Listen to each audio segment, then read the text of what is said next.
रंजन और आज की इस एपिसोड में डिस्कस करेंगे जियो फाइनेंशियल स्टॉक के बारे में। इस स्टॉक में एक बड़ी अपडेट्स आते हुए दिखी, जहां कंपनी इस समय एनबीएफसी से सीआईसी यानी क्रेडिट इन्वेस्टमेंट कंपनी के तरफ रुख करते दिख रही है। और जो 10,000 करोड़ के फंडरेज की न्यूज थी, उसको कंपनी ने डिनाई करा है कि ये न्यूज गलत थी। और एनबीएफसी से सीसीआई गया, ये तो सभी लोग बोल रहे हैं, लेकिन इसका इम्पैक्ट क्या है, इसका मतलब क्या होता है, इसको इन डेप्थ में समझेंगे। इसका डायरेक्ट बेनिफिशियरी प्राइस मूवमेंट पे कैसे आएगा, तो काफी सिंपल वे में समझाऊंगा। एपिसोड में लास्ट तक बने रहें। पहली यहां देखेंगे, ये काफी सिंपल वे में समझाया गया है। Jio financial 6 RBI nod to change from NBFC to core investment banking. जैसा कि नाम से ही पता चल रहा है, एक ऐसा बैंकिंग जो खुद इन्वेस्ट कर सके, उसको बोलते हैं कोर इन्वेस्टमेंट बैंकिंग। ये एनबीएफसी का जो एक्ट आया था, ये आया था 1956 में, लेकिन जो कोर इन्वेस्टमेंट कंपनी का एक्ट आया था, ये आया था 2005 में। यानी इसको मॉडिफाई करके ऐसी कंपनी जो खुद की सब्सिडरीज ऐसे पब्लिक या प्राइवेट कंपनी जिसमें निवेश करना चाह रहा हो, उसको कोर इन्वेस्टमेंट कंपनी कहते हैं। यहां देखेंगे कि मंगलवार को कंपनी ने जो अपने एप्लीकेशन थे उसको सबमिट करा एनबीएफसी से सीसीआई को बदलने को लेकर के। और यहां देखेंगे सीसीआई एक ऐसी कंपनी जो प्रीडोमिनेंटली इन्वेस्ट करे किस में, अपने एंटिटीज में, अपने group of equity group of companies में, जहां इक्विटी प्रेफरेंसेस शेयर और कन्वर्टेबल बॉन्ड्स लोन्स, इन सब जैसे एक्टिविटीज को काफी इंडिपेंडेंटली कर सके। तो आई होप कि ये चीज आप बेहतर तरीके से समझ पा रहे हैं। जियो फाइनेंशियल सर्विसेज को जेएफएस कहा जाता है, तो कंफ्यूज नहीं होंगे। रिजल्ट काफी बेहतर था, लेकिन इस समय चूंकि ऑपरेशनल काम है ही नहीं, तो इसको बहुत ज्यादा जो है नहीं ध्यान देंगे।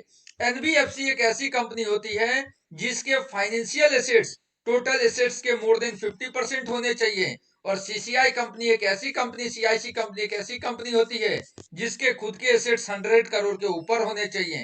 तो ये सब बातें मुझे नहीं लगता कि बड़ा आपको समझना चाहिए या समझ में आ रहा होगा। डायरेक्ट प्राइस पे क्या इंपैक्ट आएगा उसको तो आपने समझ ही लिया कि सीसीआई के बाद ये अपने एंटिटी जो भी पब्लिक प्राइवेट जो भी है, वहां कंपनी डायरेक्टली निवेश कर पाएगी और बेनिफिट मिलेगा, जैसे टाटा इन्वेस्टमेंट है। इसके अलावा यहां देखेंगे तो यही सभी न्यूज ट्रेंड होते हुए दिख रही है। 10,000 करोड़ के जो लोन लेने की या फिर बॉन्ड्स के थ्रू फंडरेज करने की बात दिख रही थी, उस बात को जो है जियो फाइनेंशियल ने क्या कर दिया है, डिनाई कर दिया है। तो यही दो खबर रहे जो बड़े खबर दिखते हैं। अगर इस स्टॉक के अपडेट्स में देखेंगे तो इसकी जो डिलीवरी है वो कंटिन्यूस, ये स्टॉक अपने डिलीवरी 60 टू 70% की दिख रही है।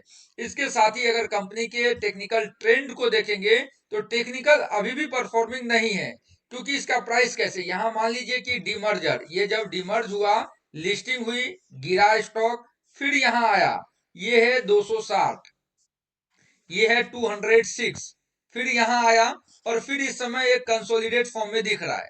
तो या तो 260 को ब्रेकआउट करे बड़े ट्रेंड के लिए, या फिर 200 के नीचे आए एक बड़ा ब्रेक डाउन के लिए। लेकिन इसी 206 के आसपास मोतीलाल ने खुद, प्रमोटर अंबानी जी ने, इन दोनों ने माल को भरा है। और धीरे धीरे ऐसा लगता है कि जो भी सेलिंग प्रेशर लास्ट वीक इस स्टॉक में दिख रहा था, वो सभी प्रेशर जो है हटते हुए दिखे हैं। और इसके साथ ही अगर इस स्टॉक के कामकाज को देखेंगे कि रिसेंट का क्या कामकाज रहा है, तो आप इजीली समझ पाएंगे कि आज इस स्टॉक में 20 लाख की बाइंग कंपेरेटिवली 36 लाख के सेलिंग के कंपेरेटिवली दिख रहा है। कल इस स्टॉक में हमने देखा था नियर अराउंड 2 लाख से ज्यादा की क्वांटिटी एएमओ में लगा हुआ था। इस समय जो डिलीवरी अभी तक के हैं वो काफी बेटर दिख रहे हैं। एक बार चार्ट को देखेंगे, जैसा कि हमने कहा कि पहला लिस्टिंग हुआ नियर अराउंड 260, गिर के आया 205, फिर यहां से जो करेक्शन हुआ है, और इस समय एक कंसोलिडेट फॉर्म में दिख रहा है।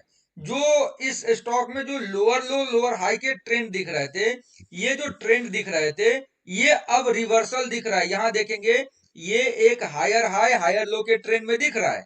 तो जो कंजर्वेटिव ट्रेडर या शॉर्ट टर्म ट्रेडर हैं, उनको तो कहूंगा 234 के ऊपर आए, जहां पहला टारगेट ये वाला जो लेवल है नियर अराउंड 270, दूसरा 340 और तीसरा 500।